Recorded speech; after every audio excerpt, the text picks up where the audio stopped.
1736년 1월 25일 감리교의 창시자인 존 웨슬리는요, 당시 영국의 식민지였던 미국 조지아주를 향해 항해하던 중에 그의 삶이 바뀌는 라이프 체인징 익스피리언스를 하게 됩니다.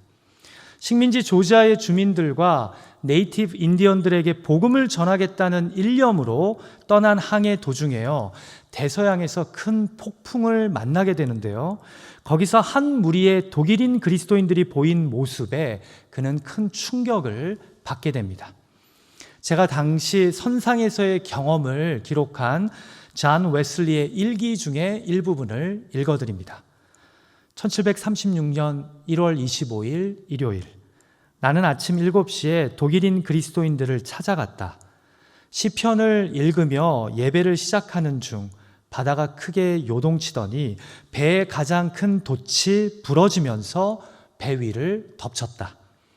마치 바다가 우리 모두를 삼키려는 것처럼 갑판 위로 물이 쏟아졌다. 한편에 있던 영국 승객들은 공포스러운 비명을 지르기 시작했다. 그런데 독일인 그리스도인들은 조용히 찬양을 하는 것이었다. 나는 나중에 그중 한 명에게 물었다. 당신은 당시에 그 순간에 두렵지 않았나요? 하나님께 감사하게도 두렵지 않았습니다. 나는 또 물었다. 그럼 당신네 아내들과 자녀들은 두렵지 않았나요? 아니요. 우리의 아내들과 자녀들은 죽음을 두려워하지 않습니다.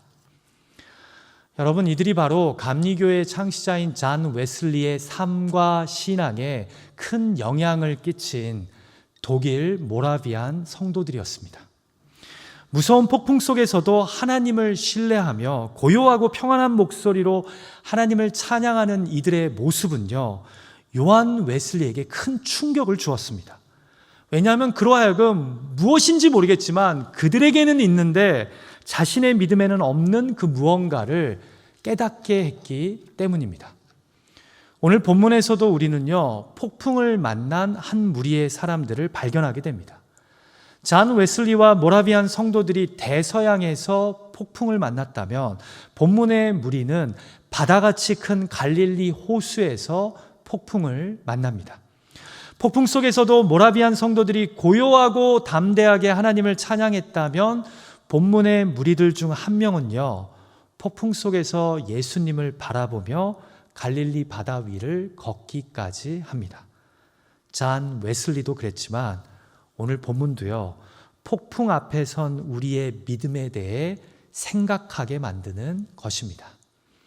사랑하는 예배자 여러분, 2021년 새해가 밝았습니다. 그러나 새해가 주는 새로움과 기대감과는 달리 우리 모두는 올 한 해가 결코 만만치 않은 한 해가 될 것이라는 것을 잘 알고 있습니다. 많은 경제학자들이 작년부터 누적된 팬데믹의 파장이요, 올 상반기에 더 크게 개인과 가정, 또 스몰 비즈니스와 일터를 요동치게 할 것이라고 예상합니다. 마치 인생의 맞바람이 계속해서 불어와서 몰아치는 파도로 인해 배가 조금도 앞으로 전진하지 못하고 고생하는 한 해가 될 것이라고 예측하고 있습니다. 같이 오늘 본문 24절의 말씀을 읽을까요? 시작.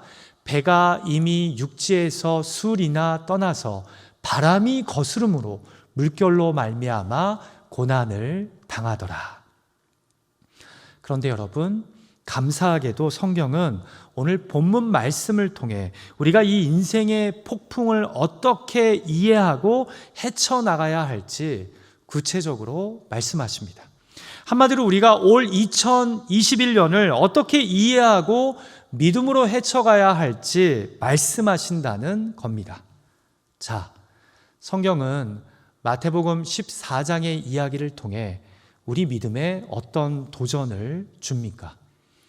우리는 인생에 찾아오는 폭풍을요, 어떻게 이해해야 합니까? 첫 번째로 인생의 폭풍은요, 예수님의 팬들을 제자로 만듭니다. 여러분, 우리는 보통 본문을 읽으면서 예수님이 두려워 떠는 제자들에게 나타나셔서 안심하라, 나니 두려워하지 말라 말씀하신 부분이나 아니면 베드로가 잠깐이나마 갈릴리 바다 위를 걸은 사실에 더 많은 관심을 갖습니다. 그러나 제가 볼 때요, 본문의 이야기에서 정말 관심을 가져야 할 부분은 그 시작 부분입니다.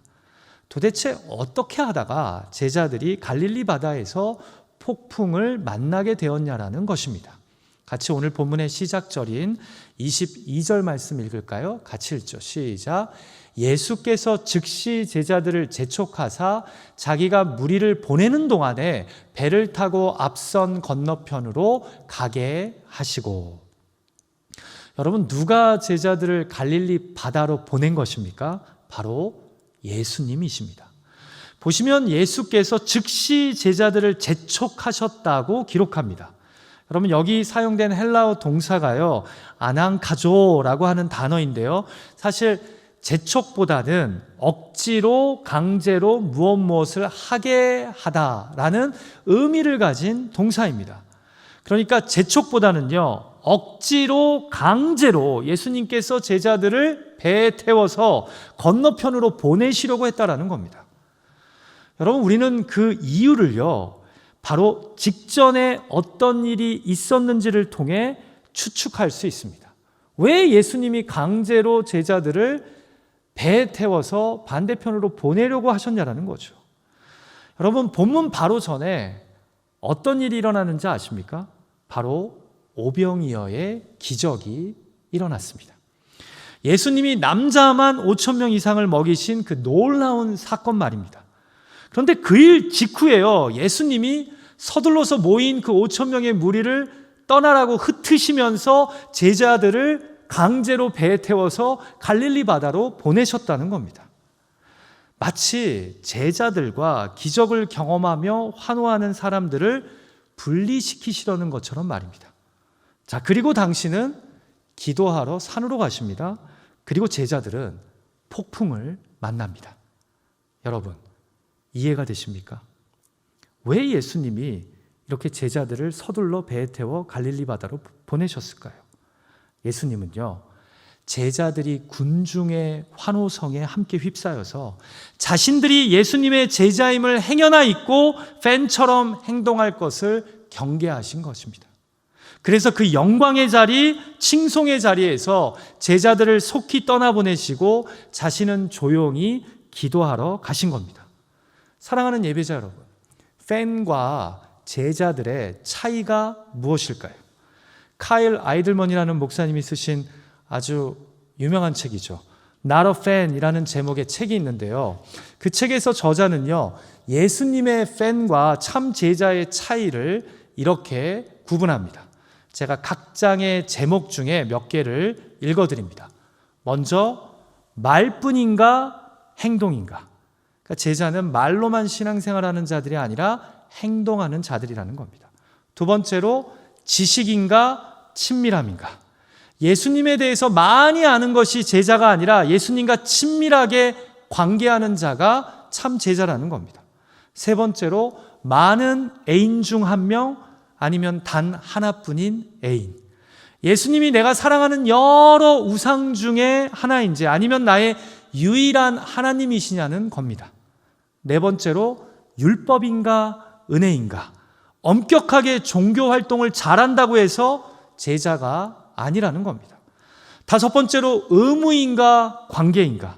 내가 의무적으로 신앙생활을 하면 팬이고요, 예수님과 관계를 맺음으로 신앙생활하면 제자라는 겁니다.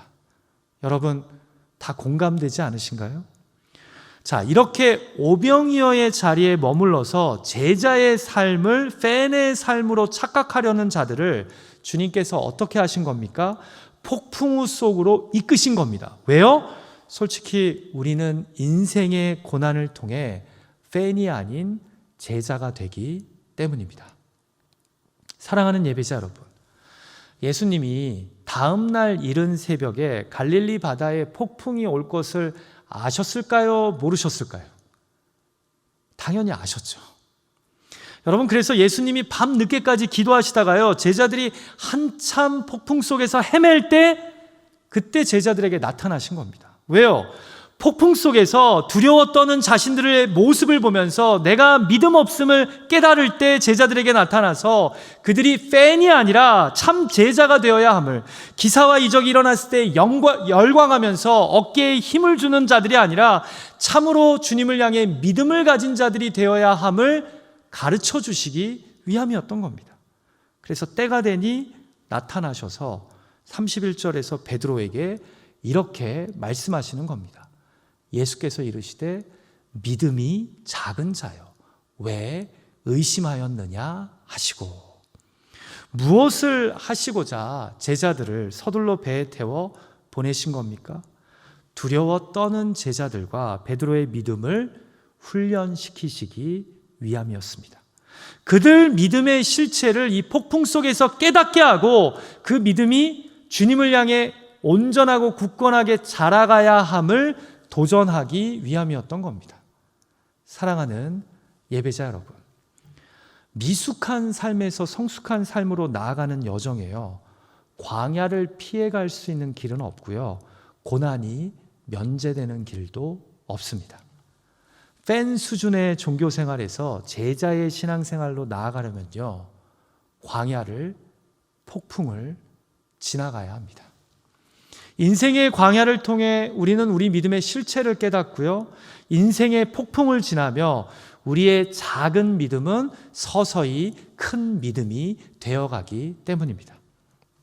부디 2021년 우리 삶에 찾아오는 인생의 폭풍을 통해 말뿐인 신앙이 행동하는 신앙으로, 예수 그리스도를 지식적으로만 알던 것이 친밀한 교제를 통한 알므로, 많은 애인 중에 한 명에서 단 하나뿐인 나의 구원자와 주인으로, 의무적인 종교 생활이 아닌 성령 안에서의 온전한 관계로 변화하는 저와 여러분의 삶이 되시기를 주님의 이름으로 간절히 축원합니다.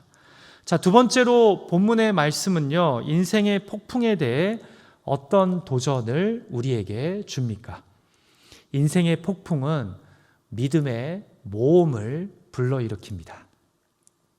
자, 지금까지 이들이 폭풍 한가운데로 들어가게 된 이유를 살펴보았다면, 이제 폭풍 속에서 믿음의 훈련을 제대로 받은 베드로에 대해 이야기를 좀 해보죠. 여러분, 정말 대단하지 않습니까? 저는 이 본문을 읽을 때마다요, 베드로의 심리를 분석하고 싶어집니다. 도대체 어떻게 여기서 이런 요청을 주님께 할 수 있을까요? 자, 생각해보죠. 만약에 여러분이 폭풍 속에 배가 한 치 앞으로도 나아가지 못하고 심하게 흔들리고 있을 때 저 어두컴컴한 바다 위에서 어떤 한 물체가 움직이는 것을 봤다고 합시다. 여러분, 본문은요, 이때가 밤 4경이었다라고 기록합니다. 이건 로마 시간대로 새벽 3시에서 6시 사이를 의미합니다. 한마디로 짙은 어두움이 가득 차 있을 때 바다 위에서 뭔가 움직이는 거예요. 그것도 그들이 폭풍으로 인해 지금 두려워 떨고 있을 때 말입니다. 제자들이 혹시 바다 유령이 아닐까 두려워하고 있을 때 갑자기 주님이 이렇게 말씀합니다. 나니 두려워하지 말라라고 말입니다. 자, 그 순간 여러분이라면 주여 주님이시거든 나를 명하사 물 위로 오라 하소서라고 질문하시렵니까? 여러분, 이거 정말 흥미로운 거예요. 어떻게 베드로는 여기서 이런 질문을 할 수 있을까? 여러분, 저 같으면요, 주님이십니까? 그러면 제발 이 폭풍을 좀 멈추게 해주십시오. 지금 몇 시간 동안 이 바다 위에서 우리가 고생하고 있습니다 라고 이야기했을 것 같아요. 지금 내가 이 고난으로 인해 힘들어 죽겠으니까요. 그런데 여기서 베드로는요, 주님이시거든 제게 물 위로 걸어오라 명령해 달랍니다. 이 폭풍 속에서 말입니다. 자, 그리고 어떤 일이 벌어집니까? 비록 짧은 경험이었지만 인간 역사상 유일무이하게 베드로가 물 위를 걷는 놀라운 기적을 경험합니다. 여러분, 그냥 애매하게 물 위에 서 있는 거, 몇 초 서 있는 거 말고 그는 갈릴리 바다 위를, 그것도 폭풍으로 요동치는 바다 위를 제대로 걷습니다. 사랑하는 예배자 여러분, 이건요, 좀 이따 베드로가 물에 빠지는 팩트를 떠나서요, 정말 대단한 믿음입니다. 대단한 모험입니다. 우리는 성경 또한 베드로의 실패보다 그가 선택한 믿음의 모험에 더 큰 의미를 두는 것을 발견하게 됩니다. 자, 왜냐하면 일단 예수님이 베드로의 요청을 받아들여서 오라 명하십니다. 여러분, 저라면요, 야, 네가 지금 이 와중에 장난치냐? 라고 베드로를 혼냈을 것 같아요. 그런데 주님은요, 베드로의 이 기가 막힌 요청을 수용하십니다. 받아들이세요. 자, 두 번째로 놀라운 증거는요, 베드로가 바다 위를 걷다가 거칠게 몰아치는 바람과 이에 요동치는 물결을 바라봄으로써 물에 빠지지 않습니까? 그때 주님이 야, 넌 그렇게도 믿음이 없냐 하면서 바닷물 좀 마시게 계속 내버려 둡니까? 아닙니다. 여러분, 성경을 보면요, 즉시 손을 내밀어 그를 붙잡아 일으키시며 믿음이 작은 자여 왜 의심하였느냐 깨우쳐 주시듯 말씀하십니다. 여러분, 이게 중요해요. 제가 볼 때요, 오늘 본문의 의도는 명확합니다. 본문의 폭풍은요, 제자들의 믿음을 테스트하고 훈련시키기 위해 주님이 마련하신 것이었습니다. 그리고 본문은 베드로가 보여주는 믿음의 모험을 귀하게 여깁니다. 다른 제자들이 거세게 몰아치는 폭풍만을 보고 두려워 떨고 있을 때, 또 나타나신 예수님을 바다 유령이 아닌가 생각하고 무서워할 때 베드로만이 유일하게 주님이신 것을 알고 이 와중에 믿음의 모험을 합니다. 주님이 나에게 명하시면, 주님이 나와 함께 하시면 내가 믿음으로 이 폭풍 속을 걸어갈 수 있음을 믿습니다 라고 말입니다. 사랑하는 예배자 여러분, 우리가 어떻게 폭풍을 헤쳐갈 수 있습니까? 폭풍 속에도 믿음의 발걸음을 내딛는 자가, 나 자신이나 나를 둘러싼 상황이 아니라 예수 그리스도만을 바라보며 순종의 모험을 하는 자가 결국 폭풍을 헤쳐갈 수 있습니다. 여러분, 아시다시피 바다 위를 잠깐 걸었던 베드로는 다시 바닷속에 빠지게 됩니다. 그러나 제가 볼 때요, 베드로는 오늘 본문에서 결코 실패자가 아닙니다. 이 믿음의 훈련에서 진정한 실패자는요, 바로 배 안에 그냥 있었던 다른 제자들입니다. 예수님을 믿음으로 폭풍 속에서 배 밖으로 발을 내딛기보다 그냥 두려워하며 배 안에만 안주했던 자들 말입니다. 물론 그들은요, 배 안에만 있었기 때문에 물에 빠지지는 않았습니다. 그러나 베드로처럼 바다 위를 걸어보지는 못합니다. 마크 배터슨 목사님이 쓰신 책 중에 극복이라는 제목의 책이 있는데요, 이 책에서 저자는 본문을 묵상하면서 이렇게 말합니다. 안전하고 편안하게 배 안에 앉아있는 자들은 베드로를 뭐라고 말할 자격이 없다. 나는 세상에 두 가지 종류의 사람이 있다고 생각한다. 하나는 모험가이고 다른 하나는 비판자이다. 과감히 배 밖으로 발을 내딛어 물 위를 걷는 사람이 있는가 하면 배 안에 앉아 배 밖의 사람들을 비판만 하는 자들이 있다. 우리가 죽기 전에 가장 후회할 일은 하나님이 주신 모험의 기회를 놓친 것이 될 것이다. 물 위를 걷다가 가라앉은 사람은 최소한 후회는 하지 않는다. 사랑하는 예배자 여러분, 성공한 사람들은요, 실패한 사람들보다 덜 실패한 자들이 아닙니다. 많이 실패했음에도 계속해서 시도함으로써 그 실패들로부터 더 많은 것을 배운 사람입니다. 실패를, 모험을 두려워하고 성공한 사람은요, 아무도 없습니다. 근데 여러분, 믿음도 똑같습니다. 우리 믿음이 전시용 믿음이 아니라 실존용 믿음이 되려면요, 폭풍 속에서 실패를 두려워하지 말고 주님의 명령과 말씀을 붙잡고 믿음의 모험을 해야 합니다. 왜냐하면 믿음으로 산다는 것은요, 어떻게 보면 모험으로 사는 것을 의미하기 때문입니다. 말씀 묵상 중에 성령이 주신 마음을 강하게 붙잡고 또 설교와 기도 중에 주님이 나에게 주시는 마음을 센시티브하게 받아들이고 순종의 모험을 하는 것, 이것이 바로 믿음 아닐까요? 저는 개인적으로 마지막 32절의 말씀이 참 은혜가 됩니다. 이전에는 본문 말씀을 읽으면서 별 관심이 없었던 이 마무리하는 마지막 절 말씀인데요. 이 말씀을 한번 우리가 같이 읽어볼까요? 시작. 배에 함께 오름에 바람이 그치는지라. 제가 계속해서 말씀드리지만 이 폭풍은요, 예수님이 예비하신 거예요. 그래서 믿음의 테스트가 다 끝나고 난 다음에 바람이 어떻게 돼요? 자연스럽게 그쳐집니다. 근데 여러분 보세요. 베드로가 믿음의 모험을 했다가 풍랑을 보고 물에 빠집니다. 그러자 주님이 즉시 베드로를 붙잡아 주셨다고 아까 읽었던 31절에서 말씀하잖아요. 그런데 32절에서는요, 그와 함께 배에 올랐다라고 성경은 기록합니다. 여러분, 이 말의 의미는요, 물에 빠진 베드로를 건지신 후에 예수님이 다시 베드로와 함께 바다 위를 걸어서 배 위에 올라가셨다라는 이야기예요. 이해가 되시나요? 예수님은 폭풍 속에 믿음의 순종, 믿음의 모험을 했다가 다시 바다에 빠진 베드로를 결코 책망하지 않으셨습니다. 오히려 그를 즉시 건지신 후에 믿음의 순종을 한 그의 손을 붙잡고 바다 위를 걸어 배 안으로 올라가셨다라는 겁니다. 별로 놀랍지 않나요? 이거 상당히 놀라운 내용이에요, 여러분. 사랑하는 예배자 여러분, 올 2021년 저는 여러분의 삶에 하나님의 보호와 은혜와 축복이 함께하기를 기도합니다. 그러나 우리가 명목상의 그리스도인이 아닌 예수 그리스도의 제자가 되려면요, 우리 삶에 폭풍이 필요합니다. 그리고 저는 여러분이 올 한 해 예상치 못한 인생의 폭풍을 만날 때마다요, 믿음의 모험, 순종의 모험을 하는 예수 그리스도의 참 제자가 되셨으면 합니다.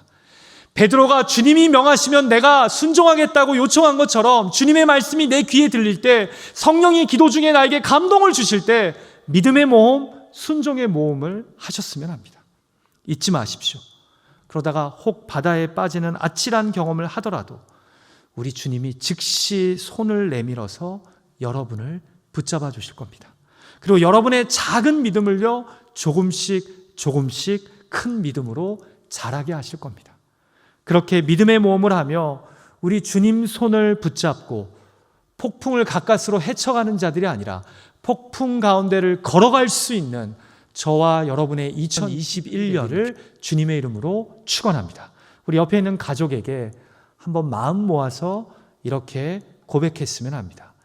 2021년 주님 손 붙잡고 믿음의 모험을 합시다. 우리 한번 인사할까요? 시작.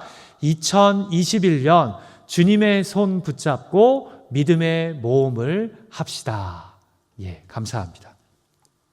자, 마지막 세 번째로 우리는 인생에 찾아오는 폭풍을 어떻게 헤쳐갈 수 있습니까? 예수님만을 바라볼 때 우리는 폭풍 속을 걸을 수 있습니다.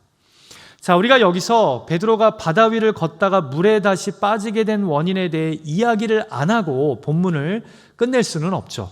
자, 비록 멋진 믿음의 모험, 순종의 모험이었지만 그는 분명 폭풍 속을 믿음으로 걷다가 다시 물에 빠졌기 때문입니다. 여러분, 저는 여러분이 올 한 해 폭풍 속을 믿음으로 잘 걸어가시기를 원하지 중간에 계속해서 물에 빠지는 일이 생기지 않았으면 좋겠습니다. 자, 같이 오늘 본문 30절 말씀을 읽을까요? 같이 읽죠. 시작. 바람을 보고 무서워 빠져가는지라 소리질러 이르되 주여 나를 구원하소서 하니. 여러분, 본문은요, 원인을, 이유를 명확하게 알려줍니다. 그가 예수님을 바라보고 바다 위를 걷다가 그 시선이, 그 마음이 몰아치는 바람에 빼앗겨졌기 때문입니다. 예수님이 아닌 풍랑을 바라보는 순간 그는 두려움 속에 빠지면서요, 결국 물에 빠져버린 것입니다. 사랑하는 예배자 여러분, 잊지 마십시오. 올 한 해도 마찬가지일 겁니다. 폭풍과 같은 2021년 한 해를 우리가 헤쳐갈 수 있는 것은요, 주님만을 주목할 때입니다. 말씀과 기도로 예수 그리스도만을 온전히 바라볼 때입니다. 주님을 주목하면 어떤 상황과 조건에서도 평안을 잃지 않습니다. 두려움은요, 주님을 보지 못할 때 찾아옵니다. 여러분, 우리는 이런 본문의 메시지를요, 사실 이 이야기가 시작될 때부터 발견하게 됩니다. 여러분, 예수님이 환호하는 무리들 사이에서 제자들을 서둘러 배에 태워 보내신 후 어디로 가십니까? 산에 기도하러 가시지 않았습니까? 여러분, 예수님도 당신의 시선을 누구에게 집중하시려고 한 것입니까? 바로 하나님 아버지에게 집중하고자 산에 올라가 기도하신 겁니다.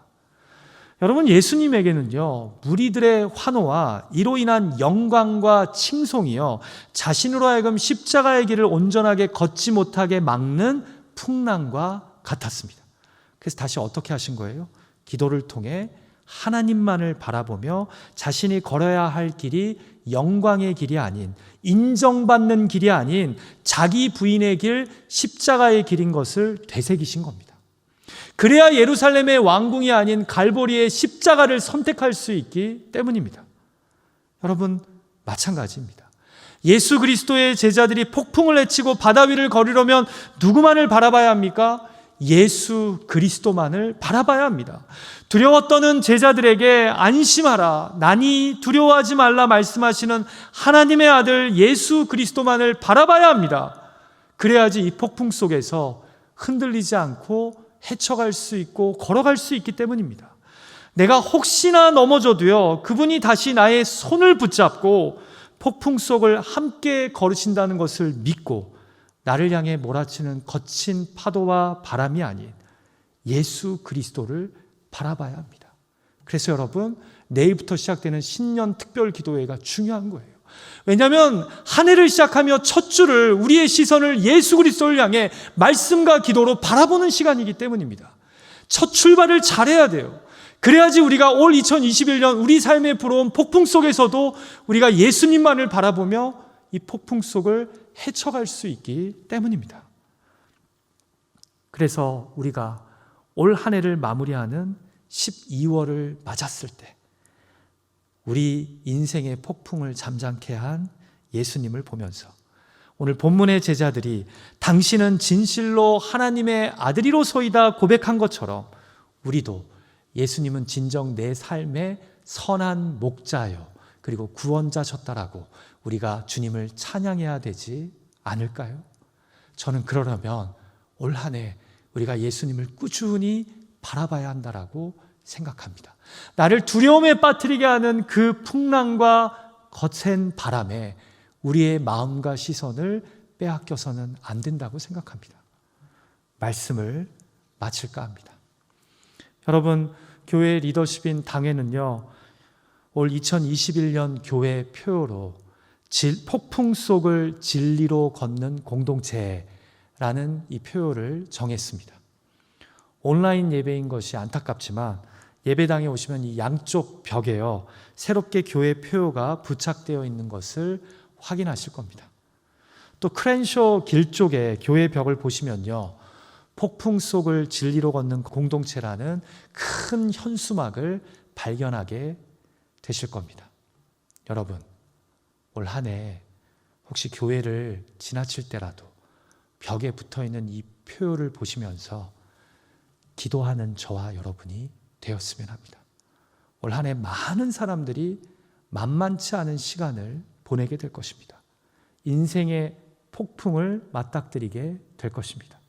그럴 때마다 이 표어를 바라보고 붙잡으며 함께 기도했으면 합니다. 오늘 주신 말씀을 붙잡고 서로를 위해 중보했으면 합니다. 기억하십시오. 인생의 폭풍은 결국 예수님의 미성숙한 팬들을 성숙한 제자로 만드는 시간이라는 것을 말입니다. 그리고 인생의 폭풍은 결국 우리로 믿음의 모험, 순종의 모험을 불러일으킨다는 것을, 마지막으로 진리 대신 예수님만을 바라볼 때 우리는 폭풍을 헤쳐가는 것뿐만 아니라 그 폭풍을 주님과 함께 담대히 걸어가게 될 것입니다. 그렇게 올 2021년 믿음의 모험을 하며 주님과 함께 폭풍 속을 걸어가는 저와 여러분이 되시기를 주님의 이름으로 축원합니다.